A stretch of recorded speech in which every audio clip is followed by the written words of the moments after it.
ఎప్పుడెప్పుడా అని ఎదురు చూసిన అద్దాల బోగి విశాఖకు వచ్చేసింది.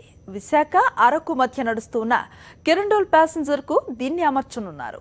పర్యాటకులు బోగిలోనే కూర్చొని ప్రకృతి అందాలను తిలకించేలా రైల్వే అధికారులు ఈ ఏర్పాటు చేశారు. దేశంలో తొలిసారిగా ఈ అద్దాల బోగిలను విశాఖలో ప్రవేశపెట్టారు. వీడియో కాన్ఫరెన్స్ ద్వారా ఈ విస్టల్ కోచ్ ట్రయల్ రన్ ను రైల్వే శాఖ మంత్రి సురేష్ ప్రభు ప్రారంభించారు. సింగిల్ ఇంజిన్ తో ప్రస్తుతం ఈ అద్దాల కోచ్ ట్రయల్ రన్ నడుస్తోంది. 2 రోజుల తర్వాత దీన్ని కిరండోల్ ప్యాసింజర్ కు అనుసంధానం చేస్తారు. ఈ విస్టడోమ్ కోచ్ కు 40 సీట్లు మాత్రమే ఉంటాయి. ఒక్కో కోచ్ తయారీకి 3 కోట్లు ఖర్చయింది. ప్రస్తుతం ఒక బోగి విశాఖకు చేరింది. 2-3 వారాల్లో మరొకటి వస్తుంది.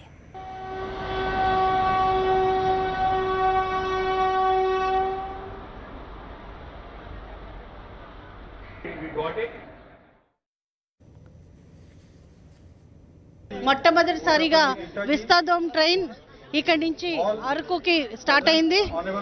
ఇది డెఫినెట్ గా మనకి టూరిజం బూస్ట్ ఇస్తుంది.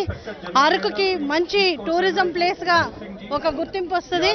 డెఫినెట్ గా ఈ ట్రైన్ ని మనకి ప్రయోజనకరంగా ఉంటుంది. పర్టికులర్లీ గిరిజన యువతకు ఉపాధి కల్పించడానికి ఇది ప్రయోజనం వస్తుంది.